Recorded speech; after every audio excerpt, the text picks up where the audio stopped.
Ecstatic Bliss. Secrets to living a juicy life.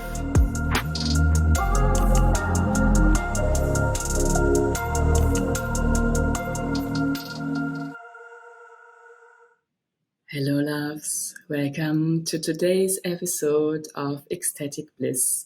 Secrets to living a juicy life. Today I want to really encourage you to listen deeply.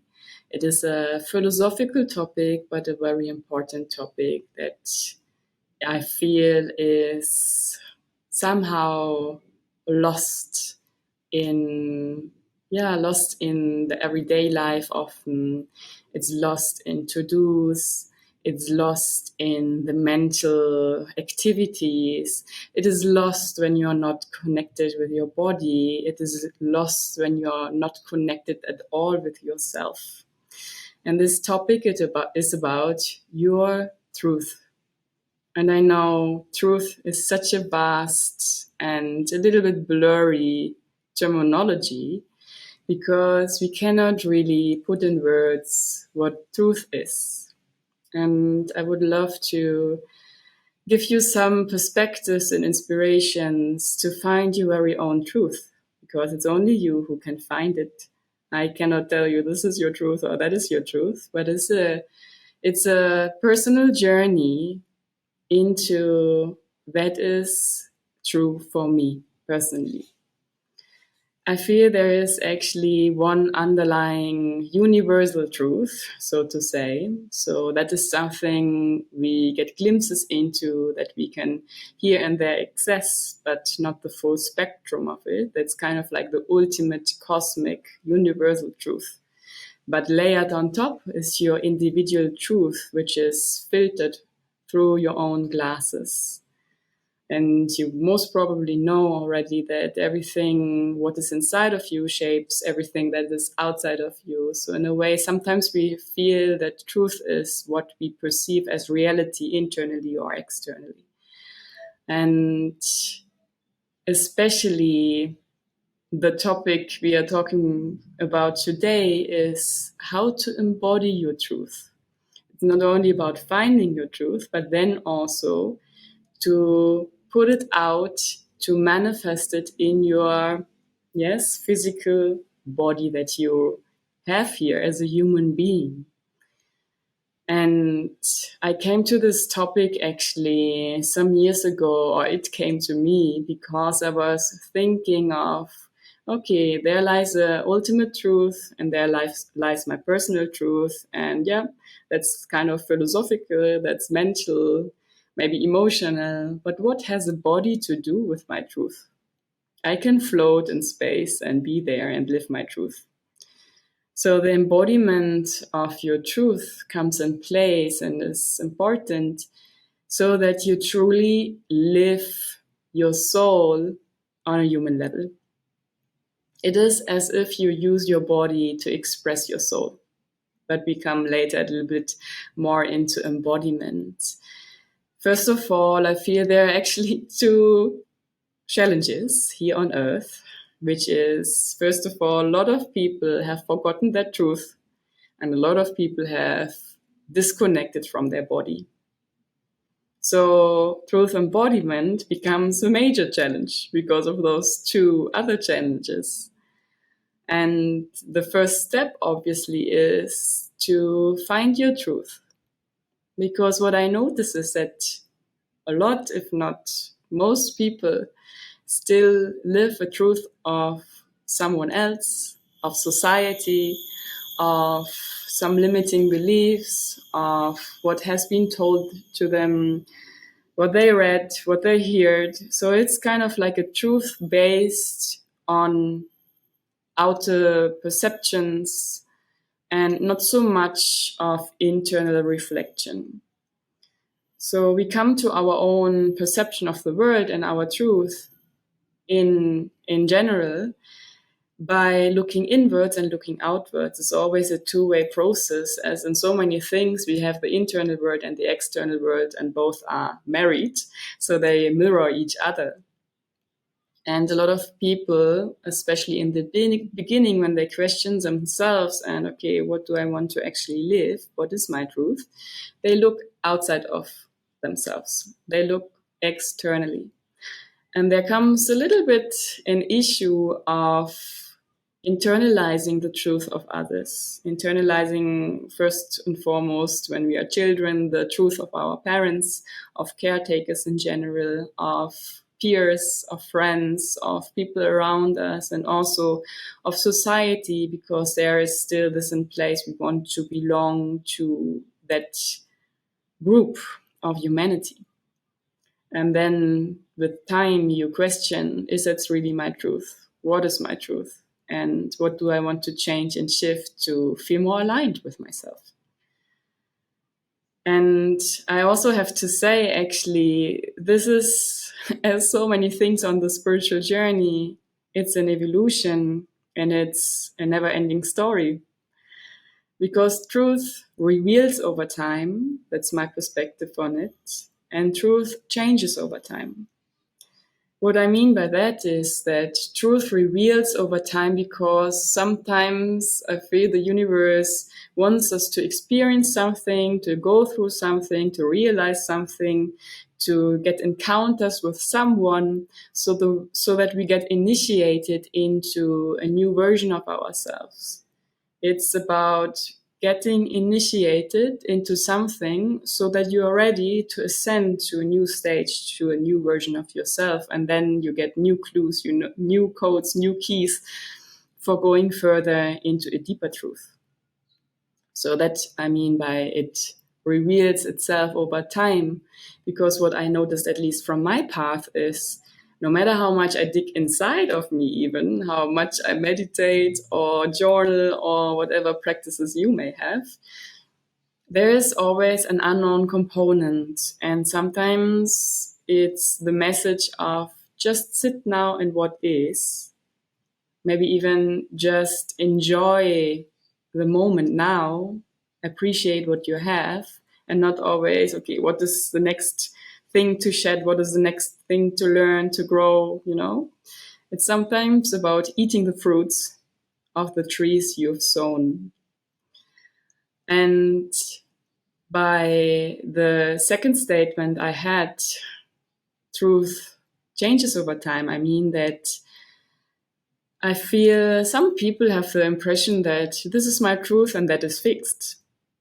But my opinion of it is that truth changes each moment. It can change each second. Each moment is even smaller than a second. So it can change each second because of you constantly changing. Your change is reflected in your truth, in your whole being. So it's naturally to change, and your truth changes with you, which means that you don't have to stick on something, and you don't have to get stuck in something that you thought that would be your truth. And maybe it was your truth at that point in time, at that specific moment, or maybe even in that specific situation. But in another situation with someone else or in another country, it's another truth. So truth changes, and you are allowed to allow yourself that truth changes with each experience, with each insight, with each initiation, with each encounter. Truth changes. And to find your truth, that makes it a little bit more difficult, maybe actually, that it changes over time, because your mind cannot grasp everything of your truth. The mind wants to understand, it wants to be like, okay, this is my truth and that's the way it goes, and that was always like this, or this is like society does it. So it categorizes, it classifies the normal things the mind chatter does. But your truth is actually, is again also so many things in spirituality, is based on your soul. So there's a truth that has been written in your soul journey, in your soul path, or soul contract, if you want to call it like this. In a way, if we see it, your soul shows, okay, this is what I want to experience here on earth. So I write this and this in my soul contract, a little bit personified. But you get the point, I hope. that beyond even what you think, your thinker thinks that is my truth, there lies a deeper truth of your soul. And for me, actually, it becomes a journey of unlayering yourself so that not your mind is the one telling this is my truth, but that your soul knows this is my truth. It's a knowing, deeper inner knowing, this is my truth. And oftentimes that can be that the mind thinks like, okay, this cannot be. This sounds a bit weird. This has never been done before, even maybe. So your mind may question a lot what your soul actually knows as your truth. And I can only encourage you to listen more to your soul's truth than to your mind's truth. And coming to embodiment now. So this is the whole truth story that it's an ongoing journey to discover your truth. And because it's changing over and over again with each insights, reflections, and so forth, as I said, it's a deep dive into your soul. It's a deep dive into your soul's truth. And by embodying, I mean that you come into the body of your truth, that you get into your physical body to really feel with your senses and also radiate with each cell of your being the truth that you currently feel, this is my truth, to the outer world. So it's in a way a little bit like internalizing that truth. Truth is kind of like a concept, a cloudy thing somewhere out there. But having it embodied makes it in a dense form. It makes it dense, it makes it graspable, not only for yourself, but also for others. It's also having a clear yes, a clear no, a clear boundary, a clear desire. So everything that you even can put in words. It's as if you use your body, your physical body, as a tool to express your soul, to express your soul's truth. And this is possible only if you work with your body, obviously. So the first challenge is to find your truth beyond all the distortions you have gained over time, or where you had people pleasing in place, where you wanted to keep harmony, where you put on masks and roles. It's the usual distraction and distortion of truth that people sometimes live a long time, not themselves, against their truth. And then they wonder, okay, where's my truth? They are totally lost and not able to really find what is my truth. And then it's obviously the first task to reconnect, to realign with your truth, to realign with the deepest core of yourself, your inner knowing, your intuition, your heart, your womb, whichever place is calling you first, because all of them are connected. All of them have messages and guidance for us to find that truth over and over again. And then the second step, obviously, is to come into your body by, for example, by dancing, by embodiment practices. That's why they are called like this, like shaking, stomping, screaming, punching, maybe running on one spot. Anything that is, oftentimes I feel actually embodiment practices are more using the intelligence of the body without questioning it by the mind, that it makes sense. So sometimes it may appear a little bit senseless, but it's your body coming into even catharsis moments of getting energy again into flow, getting emotions in flow again, getting out of the stuck state. It's also meditating still, although it's like oftentimes more resting, but there are active meditations which also really get you into the body, and walking in nature. So basically, you can think of anything where you feel this is reconnecting me with my physical body. This is actually bringing me into a state of seeing my body as something spiritual. Maybe that's some food for thought. To not, to not in a way draw a line between this is spirituality, this is physicality, but to connect it, to see the spirituality and physicality, and to see the physicality and spirituality, because everything goes interconnected into each other and supports each other. Embodying your truth is also something I feel is a necessary step almost for New Earth, for the raising consciousness, because it ignites others to also live their truth. It has a ripple effect. So if you live your truth and embody it, so others can see she really embodies her truth.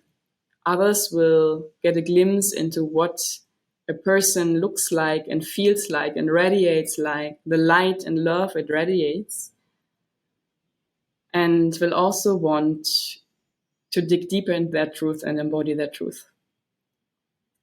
Embodying our truth has a lot to do with authenticity, with unconditional love, with coming back to source frequency, soul alignment. Yeah, you will hear me telling a lot about soul alignment because it's a lot in my field now, over a year at least, if not longer. And there will also be a dedicated episode about soul alignment because that is actually also something I feel necessary for the next upcoming years to come back to soul. So maybe you ask yourself, how much of my truth do I actually know? Of my soul's truth, not my mind truth. How much of my soul's truth do I currently live in each life area? Yeah, it can maybe be that in some life areas you feel more confident and comfortable to live your truth, and in some life areas it's really hard and difficult not to put on masks and roles.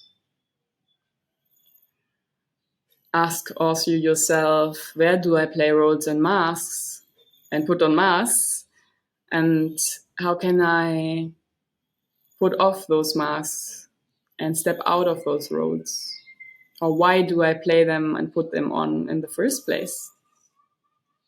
Because they wouldn't be there if they have no purpose, obviously. And then it's about finding other solutions that fulfill the same purpose so that you can stay authentic. Because I feel if we are authentic and if we live our truth, if we embody our truth, that's the most precious gift you can give yourself and you can give to others. Because then actually your true potential, your true nature, your true essence, your beauty, your light comes through. And everything also will be more in ease and peace and flow. And you can share it with the world authentically, openly, with a wide open heart. Because the world is truly ready to receive us in our beauty and in our truth and our love. If you need any support in finding your truth, finding your essence, aligning back to your soul, shedding layers of conditionings, putting off masks, stepping out of roles, you know that I'm here exactly for that. That's why I share so much about those topics here and everywhere else where I am, and also in real life.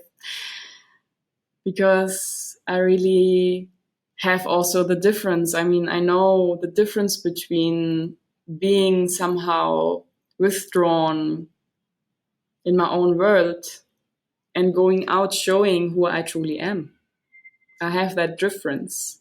I wouldn't say on my path, actually, that is maybe a blessing of my journey, my soul chose, that I was never really distorted I never really put on so many masks or roles I played for someone else or for society. I was always questioning. I was rather withdrawing, not to put on masks, not to play roles. Because I thought, like, no, actually, why? That doesn't make sense. So, yes, I can say that's a blessing that I never was so much distorted, and I was always really connected with my deep core and connected to above.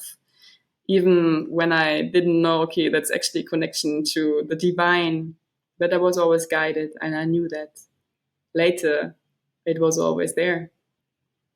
So I'm here, and you find all informations in the show notes as usual. I have something that I call truth embodiment actually as a mentoring. It's a very intense mentoring, it's my biggest, longest one-on-one mentoring, and where we very deeply dive, as the other mentorings actually as well, dive into your essence, into your blueprint, into your truth, transform what is not truly you, and then what is specifically just for that mentoring, really put it in practice more and more so that you feel reconnected and realigned with your soul. See you next time at Ecstatic Bliss, and I wish you a wonderful journey into your deepest truth. Keep discovering, keep exploring, keep shedding layers, because you know deep down your truth is holy, your truth is divine, and the world needs you in your authentic being. Also yourself, you need, your soul needs yourself in that alignment again. Much love and much bliss. See you next time.